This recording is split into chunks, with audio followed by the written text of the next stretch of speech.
nous c'est John et Victor, et voici Popeye, le petit chien au grand cœur que nous avons adopté. Nous avons finalement acheté un vieux camping-car d'occasion sur le Bon Coin. Cela fait maintenant plusieurs semaines que nous avons démarré la rénovation de notre Autostar 491. Nous avons commencé par retirer l'ensemble des meubles, puis nous avons refait le plafond, les murs et les peintures. Cependant, il y a des réparations que nous ne pouvons faire nous-mêmes. Dans cette vidéo, nous allons déposer le camping-car chez le garagiste et vous expliquer pourquoi. Bonjour, j'espère que vous allez bien. Donc dans cette vidéo avec Jen, on va vous parler de réparations qui auront été effectuées par un spécialiste, c'est-à-dire qu'on a amené le camping-car chez un garagiste spécialisé aussi dans la carrosserie pour régler quelques petits soucis que nous avons remarqués au fur et à mesure de notre découverte du camping-car. Donc, sur le contrôle technique qui était en date du 11 août 2021, il y avait 3 défauts mineurs qui étaient évoqués. Il y avait une usure anormale des pneus qui est sûrement due à un défaut de parallélisme. Il y a un écart entre les amortisseurs droit et gauche au niveau de l'avant. Il y a également un troisième problème qui ressort sur le contrôle technique, c'est qu'il y a un des panneaux qui a été endommagé. Donc c'est un panneau arrière qui se trouve au niveau du dessous de la salle de bain. Donc on va demander au carrossier si c'est possible pour lui de réparer ça. Donc on espère, on croise les doigts pour qu'il puisse le faire et pour que ça ne nous revienne pas trop cher non plus. Ensuite on va également lui demander, vu qu'il est carrossier, de refaire intégralement tous les joints extérieurs du véhicule, que ce soit pour la partie conducteur ou la partie capucine, afin d'être sûr qu'il n'y aura plus aucune infiltration et de repartir sur une base saine pour le véhicule. Donc on a rendez-vous cet après-midi, on va y aller, on a hâte de voir ce qu'il va nous dire. Et un petit peu peur aussi. Bon alors, on part chez le garagiste et on prend avec nous toutes les factures et le contrôle technique du camping-car que nous a transmis l'ancien propriétaire. Combien ça va nous coûter ça? Bah, espérons 1000-1500 euros. Ok, 1500 euros, on sera content pour toutes les réparations extérieures. On croise les doigts. Apparemment, il est en train de bricoler lui-même un camping-car. Donc c'est rassurant de voir qu'il a de l'expertise dans ses véhicules. Ouais. On vient pour voir Damien. Il va arriver? Ouais, pour quelle heure? Ok, ça va. Ok, merci. Je peux dire que c'est un échec. Il est 2 h, donc normalement il devrait arriver incessamment sous peu. Donc on vient de finir la première visite chez le garagiste, c'était assez rapide. En fait on vous a pas dit qu'on était à 100 mètres de chez le garagiste, donc en fait il nous a dit qu'il allait se déplacer pour venir voir le véhicule directement pour se rendre compte de ce qu'il y avait à faire. Donc on passera dans l'après-midi, on essaiera de filmer ça pour... Ah putain. Putain. Le garagiste est arrivé. Donc voilà la bête. Voici les réparations que nous souhaitons faire effectuer par le garagiste. Revoir les 3 défauts du contrôle technique et les réparer si possible. Rebrancher le tuyau de chauffage dans la cabine conducteur. Refaire les joints extérieurs du camping-car au niveau des fenêtres et les ouvertures sur le toit. Renforcer le plancher arrière du camping-car. Donc il y a un souci de ripage en fait au niveau des roues avant. Le parallélisme a été refait et il y a toujours un pneu. Qui a fait le parallélisme? Oh, c'est un garage. Ouais. On n'a rien fait. Ils ont fait donc avant la vente et avant le contrôle en plus. Ouais, mais ça fait plusieurs contrôles techniques que ça... C'est monté. Ouais. Après, le volant est droit. Ouais.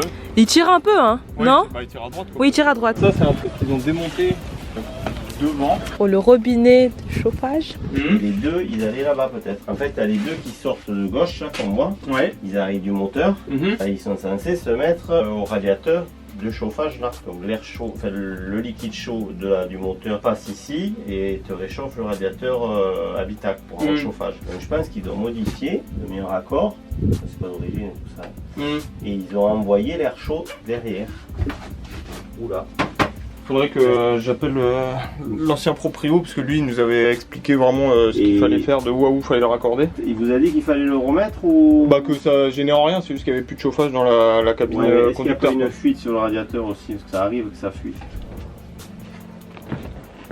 Donc vous partez plusieurs jours, c'est ça, et tu le laisses là, oui. On part 2 semaines même. À la limite, où il me le laissait avant de partir, vendredi. Ouais. Puis j'essaie de regarder quand j'ai un peu de temps. Et on a d'autres choses qui sont pas marquées sur le contrôle aussi. Encore,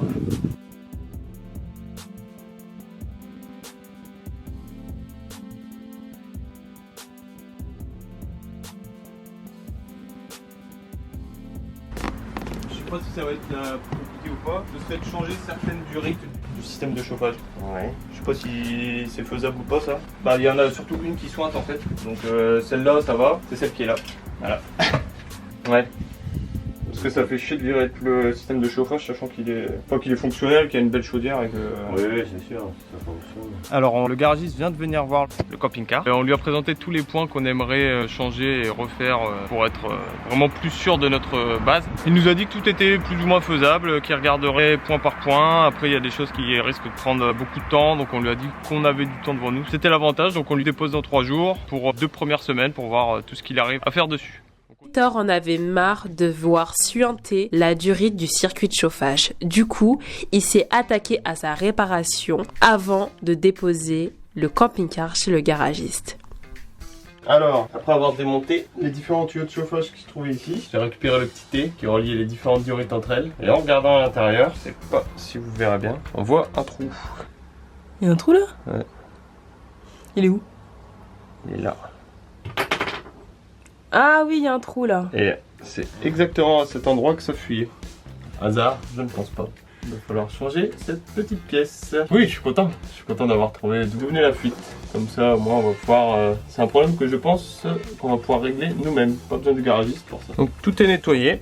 Les tuyaux, vous pouvez voir, doivent être reliés entre eux par un T. Donc on va changer. Hein. Ça, c'est 2 tuyaux qui doivent se relier à la cuve à eau. Il y en avait un autre qui passait en bas là, je l'ai enlevé. Pour pouvoir nettoyer à fond, je vais le remplacer aussi. On va en profiter en fait, on va faire tout ça maintenant, changer tous les tuyaux, vu que c'est beaucoup plus simple d'accès maintenant que le chauffage est en partie démonté. Donc on s'est rendu dans plusieurs magasins de bricolage afin de réussir à trouver l'équivalent de la pièce qu'on a enlevée, qui est défaillante là, qui faisait fuir le système de chauffage. On s'est rendu dans un premier magasin de bricolage, celui où on avait acheté les tuyaux pour refaire la pompe. Eux ils nous ont dit qu'ils pouvaient pas nous aider, cependant ils nous ont orienté vers un magasin de plomberie. Donc dans ce magasin, le vendeur nous a dit qu'il n'avait pas d'équivalent vraiment exact de la pièce qu'on souhaitait changer. Cependant, il nous a fourni ça, donc un T à peu près du même diamètre, de la même dimension que la pièce qui est cassée, un T en cuivre. Donc on savait pas encore si on allait l'utiliser ou pas. On a préféré faire encore 2 autres magasins de bricolage afin de voir s'il n'y avait pas une meilleure solution. Donc on s'est rendu à Gédimat. Gédimat, ils avaient rien du tout. Ensuite on s'est rendu à Briconote et là cette fois-ci on a trouvé encore un T qui ressemble un peu au T en cuivre mais avec des dents et qui nous a l'air plus solide quand même, qui correspondrait peut-être plus au diamètre pour la pièce qu'on a à changer. Ajouté à ça, on a aussi acheté de la pâte d'étanchéité afin de pouvoir rendre le raccord étanche. On va voir ce que ça va donner. Il n'y a plus qu'à. Et Jen Boud. Ah, j'allais montrer la pompe. Pourquoi? Bah c'est ce que t'as fait tout à l'heure. J'ai juste changé un tuyau. Bah, tu lui dis. Dans la vidéo on a vu que ça fuyait. Et là on change les tuyaux. Dans la vidéo où on démonte tout. Dans la vidéo où on démonte tout, on a pu voir qu'il y avait une fuite au niveau de la pompe. On savait pas forcément d'où ça venait. Donc on a changé les tuyaux qui sont là. Maintenant c'est des tuyaux neufs. Comme ça, bon bah on va la remettre en route et puis on va voir si c'est encore une fuite ou pas pour essayer de voir d'où ça vient plus précisément et la colmater. Quelque chose d'autre à ajouter, Jen? J'espère que tu te débrouilles bien au montage pour enlever tous tes bugs. Donc voilà, pour l'instant j'en ai relié 2 entre elles. Il reste celle du bas à raccorder. Après je vais les serrer avec des colliers. Mettre un peu de pâte d'étanchéité autour. Et puis allez, on croise les doigts. Donc ça c'est bien le tuyau d'arrivée d'eau potable. C'est ça. Et le tuyau du dessous, ça donne de l'eau au robinet de la cuisine, on suppose. Alors, pour ma part, j'ai terminé de réparer la durite qui fuyait. Enfin, j'espère avoir réussi à colmater la brèche. Donc, regardez ce que ça donne une fois terminé. Donc, les durites ont été nettoyées, le thé a été changé. Et autour, on a mis de la pâte d'étanchéité qui permet de rendre, comme son nom l'indique, encore plus étanche la structure en place. La réparation de la durite est terminée. La remise en route du chauffage et de la chaudière feront l'objet d'une prochaine vidéo. Donc n'hésitez pas à vous abonner pour voir la suite de nos aventures et voir comment vont se dérouler cette remise en route en espérant que tout se passera comme on l'espère. Nos folles journées de réparation de camping-car prennent une pause aujourd'hui. Nous enlevons maintenant les vérins qui maintenaient le véhicule en place. On démarre le camping-car, direction le garage.